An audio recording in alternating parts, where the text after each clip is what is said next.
والسلام على من لا نبي بعده. أما بعد فأعوذ بالله من الشيطان الرجيم. بسم الله الرحمن الرحيم. والعصر صدق الله العظيم وصدق رسوله النبي الكريم ونحن على ذلك من الشاهدين والشاكرين والحمد لله رب العالمين. اللهم صل على سيدنا محمد بعدد كل داء ودواء وبارك وسلم. کہہ رہا ہے بہتا دریا وقت کا، کہہ رہا ہے بہتا دریا وقت کا، قیمتی ہے لمحہ لمحہ وقت کا. اہل ہمت اپنی منزل پائیں گے، اہل ہمت اپنی منزل کو پائیں گے، جو ہے کاہل وہ پیچھے بھی جائیں گے. میرے انتہائی واجب الاحترام ان سب انسان پر جلوہ افروز منصفین اکرام اور بزم معارف کے محترم اساتذہ کرام، دور دراز سے آئے ہوئے مہمانان اکرام اور طلباء عزام، السلام علیکم ورحمۃ اللہ وبرکاتہ. وارثان علوم نبوت، آج میں جس موضوع سے اپنے کلام سخن کو آراستہ کرنا چاہتا ہوں وہ ہے وقت کی اہمیت. الحمدللہ ہم اس رب کے شکر گزار ہیں جس نے ہمیں زندگی دی ہے اور زندگی کا سب سے قیمتی سرمایہ کا نام وقت رکھا. وقت ایک ایسا دولت ہے جو ایک بار گزر جائے تو واپس نہیں آتا. اللہ پاک نے قرآن پاک میں وہ عصر کہہ کر زمانے کی وقت کی قسم کھائی ہے جس سے اس کی عظمت ظاہر ہوتی ہے. اس دنیا میں کوئی انسان ہو یا حیوان ہو وہ سب وقت کے پابند ہے. اللہ پاک نے بھی ہمیں وقت کی پابندی کا حکم دیا ہے. سامعین محترم، سورج ایک خاص وقت پہ طلوع ہوتا ہے اور ایک خاص وقت پہ غروب ہوتا ہے. دن اور رات کا عمل ایک خاص دورے کا پابند ہے. موسم وقت پر تبدیل ہوتا ہے. غرض دنیا کا ہر عمل وہ وقت خاص کے مطابق پذیر ہوتا ہے. نماز بھی ہمیں وقت کی پابندی کا درس دیتا ہے، روزہ بھی ہمیں وقت کی پابندی سکھاتا ہے. کیونکہ سہو افطار وقت کے مطابق ادا نہ کیے جائے تو ساری محنت رائگاں ہو جاتی ہے.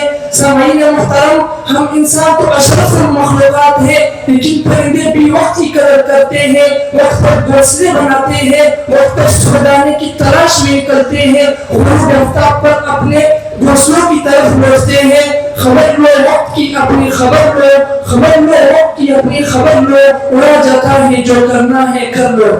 وارثان علوم نبوت، ہمیں چاہیے کہ ہم اپنی وقت کی اہمیت کو پہچانیں کہ ہم آج اپنے اس بے علمی اور بےعملی کے ساتھ آج اس دور میں زندہ ہیں جس دور میں پیدا ہونے سے ہمارے علم و عمل والے بزرگ اور اسلاف اللہ کی پناہ مانگتے تھے کہ ہم اس دور میں پیدا نہ ہوتے. لیکن اللہ پاک کا ہم پر بہت بڑا احسان ہے کہ اللہ پاک نے ہم سب کو دنیا کی جہل میں اور ترقیوں سے نکال کر اپنے گھر میں بیچنے کی توفیق عطا فرمائی ہے. ذالک فضل اللہ یؤتیہ من یشاء واللہ ذو الفضل العظیم. سامعین محترم، آئے ہم دیکھیں کہ اللہ مولا نے وقت کیسا گزارا. ہمارے کبیر نے زندگی کی حقیقت کو سمجھا اور اپنے جسم کو خوب عبادتوں میں لگایا. وہ رکوعتیں تو ختم ہو گئے لیکن اس کا اجر مانے باقی ہے. حضور صلی اللہ علیہ وسلم کی عبادت کے متعلق حضرت مغیرہ بن شعبہ رضی اللہ عنہ فرماتے ہیں قام النبی صلی اللہ علیہ وسلم حتی تورمت قدمہ، کہ آپ صلی اللہ علیہ وسلم اتنا لمبا قیام فرمایا کرتے تھے کہ آپ صلی اللہ علیہ وسلم کی قدمیں مبارک پر مرمہ جایا کرتا تھا. حالانکہ آپ کے پچھلے اور اگلے سب گناہ معاف تھے پھر بھی وقت کی ایسی قدر کی. حضرت امام ابو حنیفہ رحمہ اللہ کے بارے میں لکھا ہے کہ وہ رمضان مبارک میں قرآن پاک دن میں تلاوت کرتے اور ایک قرآن پاک رات میں تلاوت کرتے اور 3 قرآن پاک تراویح میں مکمل کرتے اور ایک مہینے میں 63 قرآن پاک مکمل کرتے. حضرت امام ابو یوسف رحمہ اللہ کے بارے میں لکھا ہے کہ وہ اپنے زمانے میں عالم اسلام کے سب سے بڑے قاضی تھے. سارا دن کا کام کرتے تھے، ہر رات 200 رکعتیں نفل پڑھا کرتے تھے.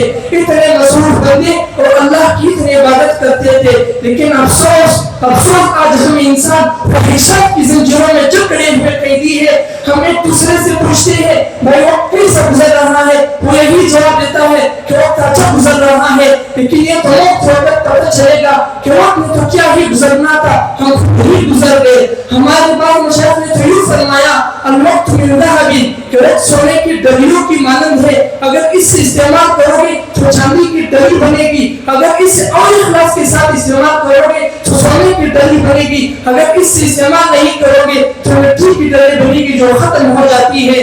حضرت امام شافعی رحمہ اللہ فرماتے ہیں کہ مجھے صحبتان کی باتوں سے بہت فائدہ ہوا. ایک یہ کہ تم اپنے وقت کاٹنے والی تلوار ہے، اگر تم اس سے نہیں کاٹو گے تمہیں کاٹ کر رکھ دے گا. اور دوسری کہ اگر تم اپنے نفس کو حق میں مشغول نہیں کرو گے وہ تمہیں باطل میں مشغول کرے گا. اور آج ایسا ہی ہے کہ ہم اپنے نفس کے پالنے میں مشغول ہے، وہ ہمیں جہنم میں دھکا دینے میں مشغول ہے. ہماری زندگی کا جو بھی وقت یاد الہی میں گزرتا ہے، ہماری زندگی کا جو بھی وقت یاد الہی میں گزرتا ہے وہی تو اصل زندگی ہے، باقی تو ساری کی ساری شرمندگی ہے. ہو رہی ہے عمر مثل برف کم، ہو رہی ہے عمر مثل برف کم، رفتہ رفتہ چھپ کے دم بدم، آخر دعوانا.